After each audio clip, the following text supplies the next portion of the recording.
Bem-vindo ao canal Aprende Aí. O Flash, a gente conhece ele como o homem mais rápido do mundo, né? Um herói que salva o dia assim num piscar de olhos. Mas, e se essa velocidade toda, em vez de salvar o mundo, fosse, na verdade, a receita perfeita para destruir tudo? É isso que a gente vai ver hoje. Vamos colocar o velocista escarlate contra o seu maior inimigo de todos, as implacáveis leis da física. Pois é, essa é a grande pergunta. O que acontece quando um poder que, vamos ser sinceros, desafia toda a lógica, dá de cara com as regras do nosso universo? Aquelas que não dá para dobrar. A resposta, gente, é literalmente explosiva. Para a gente entender o tamanho do impacto do Flash, vamos dividir essa análise em 5 partes. Primeiro, vamos falar do mito por trás do velocista. Depois, a gente desce para a realidade e vê os limites da velocidade humana. Aí, a gente encara a barreira da luz, que é onde o bicho pega. Em seguida, o rastro de destruição que ele deixaria. E, por fim, o veredito. Ele seria um herói ou uma arma de aniquilação em massa. Então, vamos lá, começando pelo começo. Primeiro, a gente precisa entender a escala desse poder. Nos quadrinhos, a velocidade do Flash não é só correr rápido, sabe? É muito mais do que isso. É sobre transcender o próprio tempo e o espaço. Para ter uma ideia do nível da coisa, tem uma história nos quadrinhos em que o Flash salva mais de 500 mil de pessoas de uma explosão nuclear. E ele faz isso em 0,000001 segundos.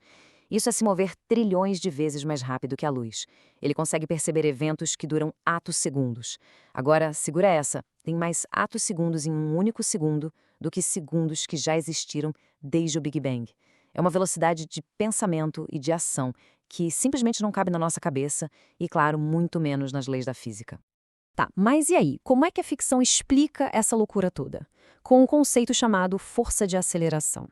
É, basicamente uma licença poética, sabe? Uma ferramenta de roteiro que protege ele de todas as consequências catastróficas que a gente vai explorar agora, mas e se essa mágica toda não existisse? Ok, então a gente já viu o quão absurdo é o Flash na ficção. Mas e na vida real? Vamos agora botar os pés no chão e dar uma olhada nos verdadeiros limites da velocidade aqui no nosso mundo. Olha, a humanidade já quebrou umas barreiras bem impressionantes. A barreira do som e já ficou para trás faz tempo, com aviões como o SR-71 Blackbird. E lá em cima, em órbita, os astronautas, na Estação Espacial Internacional, viajam a quase 28 mil quilômetros por hora. Isso prova que, com a engenharia certa, o corpo humano até que aguenta umas velocidades bem extremas. Só que isso não chega nem perto do que o Flash faz. E é justamente nessas velocidades que a gente encontra um fenômeno da vida real que parece coisa de ficção científica, a tal da dilatação do tempo. Segundo a teoria da relatividade do Einstein, quanto mais rápido alguém se move, mais devagar o tempo passa para essa pessoa, em comparação com quem está parado. E o mais doido é que isso não é só uma teoria no papel, não. É um fato, algo que a gente mede todos os dias. Claro, o efeito é real, mas nas velocidades que a gente atinge hoje é quase nada. Um astronauta na estação espacial, por exemplo, depois de passar 6 meses lá em cima, volta para a Terra uns 0,007 segundos mais novo do que a gente. Quase nada, né? Agora, se a gente pudesse chegar perto da velocidade da luz, aí a coisa ficaria séria. A 99% da velocidade da luz, por exemplo, cada segundo que passasse para o viajante seria o mesmo que 7 segundos aqui para nós no resto do mundo. E agora? Agora a gente chega no ponto em que a física simplesmente diz: daqui não passa. A gente chega na muralha intransponível do universo, a velocidade da luz. E isso não é um recorde a ser quebrado, gente. É uma lei fundamental. E a lei que manda nisso tudo é essa equação aí. O que ela diz é bem simples e, olha, bem brutal. Conforme um objeto com massa vai chegando perto da velocidade da luz, aquele símbolo ali, o gama, que é o fator de Lorentz, ele começa a crescer de um jeito absurdo. E como ele multiplica a massa do objeto, a energia que se precisa para acelerar também dispara em direção ao infinito.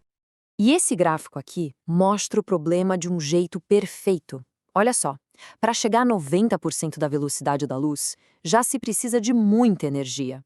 Para chegar a 99%, precisa de uma energia absurdamente maior. E para chegar a 99,9%, a energia necessária vai lá para cima, beirando o infinito. É uma barreira de energia. A conclusão da física, então, é categórica. Para qualquer coisa que tenha massa, alcançar a velocidade da luz exigiria uma quantidade infinita de energia. Ou seja, é um muro impossível de atravessar. Fim de papo. Tá, mas que quantidade infinita de energia é essa? Vamos botar em números. Para acelerar uma pessoa de 70 quilos a 99% da velocidade da luz, a gente precisaria de 378 exajoules. É um número difícil até de imaginar, né? É um 1 seguido de 18 zeros. Mas para a gente ter uma noção real do que isso significa, o contexto é o seguinte: 378 exajoules é mais energia do que o planeta Terra inteiro produziu nos últimos 60 anos. Pensa nisso, juntando todas as fontes, petróleo, carvão, energia solar, nuclear, tudo. Toda a energia da humanidade por mais de meio século para uma única corridinha do Flash. É simplesmente surreal. Mas beleza. Vamos imaginar por um segundo que a gente deu um jeito nesse pequeno problema da energia. Digamos que o Flash conseguiu combustível infinito. Mesmo assim, as consequências para ele e para o planeta seriam, sem exagero, apocalípticas. Olha, as consequências seriam imediatas e horríveis. A aceleração instantânea, a força G, seria tão absurda que os órgãos internos dele virariam uma pasta. O atrito com a atmosfera faria ele queimar como um meteoro e para o resto do mundo. Cada passo que ele desse colidiria com as moléculas de ar com a força de centenas das mais potentes bombas nucleares já criadas, deixando um rastro de aniquilação. E aqueles salvamentos heróicos, fatais. A lei da inércia não perdoa. Uma aceleração instantânea saindo do zero para uma velocidade absurda transformaria qualquer pessoa que ele tocasse numa gosma disforme. O toque do Flash não salvaria, aniquilaria. Bom, com todas essas evidências na mesa, acho que a gente já pode chegar ao veredito final sobre qual seria o lugar do Flash no nosso universo, no mundo da física real. E a física nos apresenta dois cenários finais, e, sinceramente, é difícil escolher qual é o pior. No primeiro, a massa dele, que aumentaria junto com a velocidade, se aproximaria do infinito, fazendo com que ele colapsasse e virasse um buraco negro, um que simplesmente engoliria a realidade. No segundo, se ele tentasse viajar para o passado, ele quebraria a lógica de causa e efeito, podendo simplesmente apagar a existência. Então, a conclusão é bem clara. Sem a força de aceleração, aquela carta de saia livre da prisão que a ficção deu para ele, o Barry Allen não seria um herói. Ele seria a força mais destrutiva do universo, uma arma de aniquilação em massa ambulante, a maior ameaça que o universo já viu. No fim das contas, o valor do Flash não está na precisão científica, né? Mas sim na capacidade de fazer a gente se perguntar, e se? E é exatamente essa pergunta que move toda a ciência. Afinal, o impossível de hoje pode ser só engenharia de amanhã. Não deixe o algoritmo te perder no tempo e espaço. Se inscreve no Aprende Aí agora mesmo e embarca na próxima aventura de conhecimento com a gente.